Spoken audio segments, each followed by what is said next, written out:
Hey guys, we're going to go ahead and get started here with head coach Sandy Brondello. As always, if you have a question, go ahead and raise your hand. We'll get you unmuted and called on.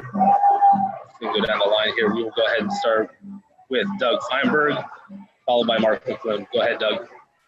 Well, Coach, that was some game. Certainly was. Tale of two halves, wasn't it? I mean, they actually had you mic'd for that last play in the timeout. I don't remember hearing the word "get the ball to Petty" in the corner for the three. Was that what you were hoping for? I mean, just talk about that last few seconds in the play that Sky made to get it through. Well, actually, it was Sky or Diana, but we kind of slipped that high pick and roll, and they kind of stayed.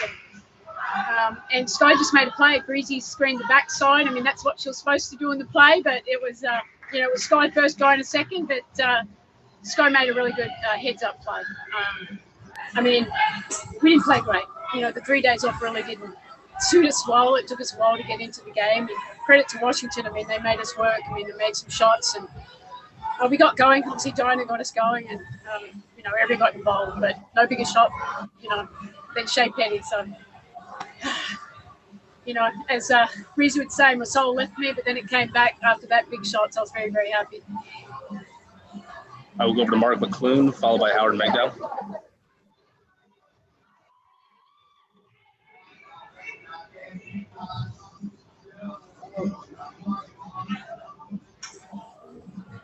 Go ahead, Mark.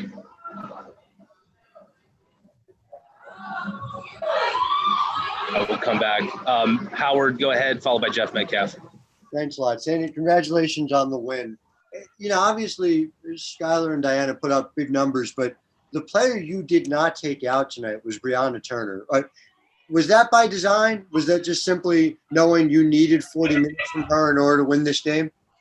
Yeah, Howard, I needed her. Lan tweaked her ankle again, and I just thought she could bring us some energy, and she did. You saw that. We're switching, and she made some big plays for us when they had a trouble scoring against us.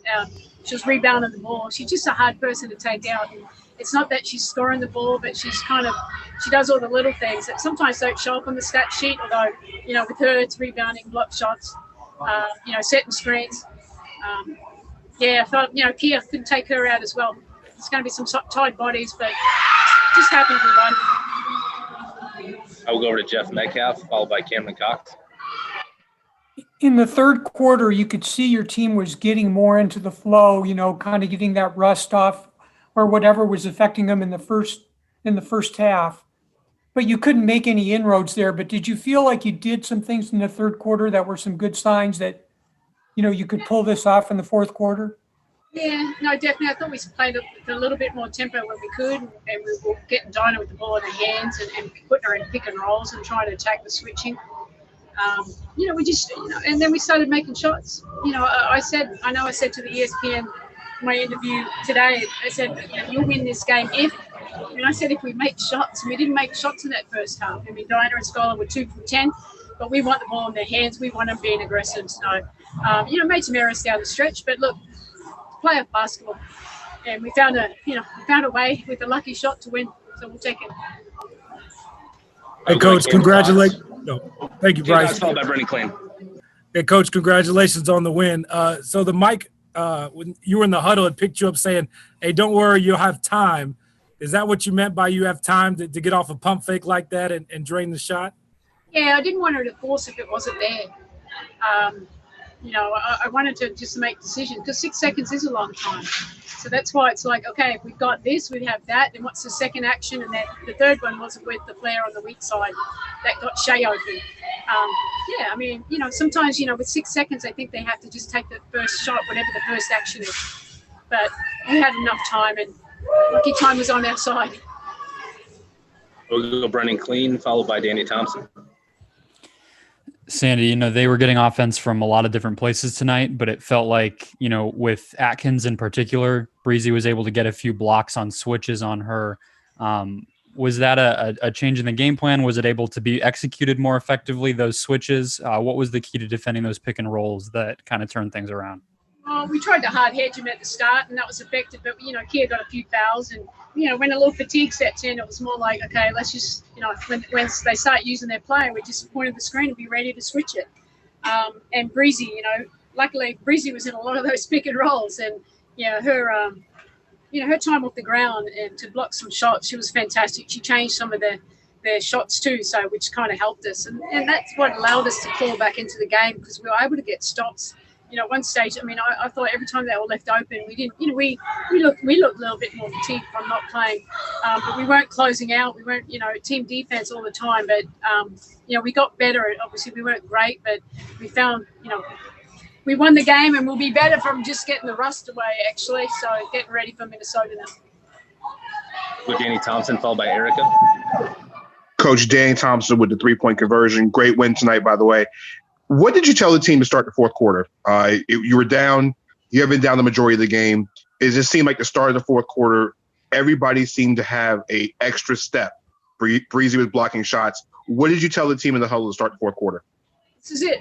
We've got 10 minutes. Otherwise, we're going home. And this is 10 minutes. Just dig deep. Okay, because we're making some runs. I said they'll start missing shots. We got to keep pushing because they're going to get fatigued. And we got to just make shots. And that's what it came down to. It came last shot of the game. You always feel sorry for the other opponent, but I'm happy I'm on this side. But it's 10 minutes. They dug deep. Our leaders led, and everyone just pushed through the fatigue, and we played better as a team. Wasn't always pretty, but we kept competing. And I think in the first half we're putting our heads down too much. We weren't aggressive or kind of a little rusty. And we got back playing better that second 20. We've had better days, but like I said, it's a win's a win. I will go over to Erica, followed by Frida.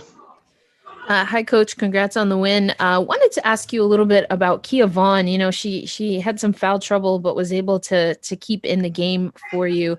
Also wanted to ask you about the announcement that there will be a settlement to Brianna Taylor's family to the tune of $12 million, but that will not include the arrest of the officers that were involved in the shooting. First, with Kia Vaughn, we were all rusty at the start, weren't we? But we weren't really sure, executing how we want. We wanted to pulp. We love her taking those mid-range. I just thought we were a little bit out of flow with our offensive execution in that first half. And Kia's such a big part of what we do. But once we started moving the ball, that's when Kia was getting wide open looks, and then she was knocking him down. She was tired. She was tired, but she just battles so much. She's got that physical body. She can help, and her 12 points were extremely big for us, and she got that foul trouble, couldn't get any rhythm in that first half, but she came great for us in that second half. Obviously, going on to Brianna Taylor, you say, money, does that really, someone died, does really money take away the pain, and the officer's still not, being charged, and, obviously I'm from another country, so I don't quite get that. And I hope their family can find some peace, but there's still a lot of work to do so we can get some more, equality here in America and all around the world. We're going to go a couple more here. We'll go Frida, followed by Michelle Vopel. Hi, Coach. Congratulations on your win. How do you think Skylar Diggins performed, and what does it mean to have her on your team, especially on nights like this? Look, we love Skylar. She came big for us. She struggled in that first half. I think we all did. We couldn't get into the rhythm. We're a little rusty. It was kind of weird, playing every second day. You kind of get into a rhythm like that. And we had 3 days after where they were just totally fatigued. So we couldn't really do too much leading into this. And it showed. We had limited bodies. So, but yeah, Sky, it shows what kind of players they are when they can change the way they play in the first half to the second half. And that's what we did, not just Sky, Joanna and Kia and Breezy, all of them. But Sky, I just love when she's, being aggressive, but she started making shots. And the most important thing, I just thought she was overthinking it. And I always keep reminding her, don't overthink it. You've been playing great. Just take what the defense gives you. She made some really big plays for us, shooting the ball or creating it, obviously, as the last play. All right, we have time for one more question. Go ahead, Michelle. Yeah, Coach, can you just talk about the decision to sign Shea? I think it was August 19th. At that point, you're getting her for sort of a depth purpose. And then of all things, how great of a story is it that she's the one that hits that shot and obviously and doing it against the Mystics of all teams? Yeah. Yeah, Michelle, so happy for her. She's just, the day we got her, like I had heard so many great reports about her, watched her overseas a lot. And, you know, she was in the bubble and it was made sense for us to bring her in and add another body. But just her intelligence, you know, I was really impressed with her basketball IQ. But just how, you know, what's your best part of her game? And she'd tell me it was defense. I'm like, well, I love you already. But, you know, he made that, she'll never forget that. I mean, how can you forget that? I mean, that's, you know, the girls are just loving on her, and so they should be, because a lot of people might want to take that shot. But that, I think, her veteran, you know, she's a veteran. She's 31 years of age. She's not young.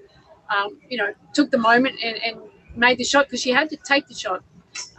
But that's a really great story. She's just a really humble person. I love having her around, and she's been a great addition to our team. And, you know, this is a player that wasn't on our roster, but she's helped us win a few games in this stretch since she's joined us. All right, thanks, Andy. Thanks, guys.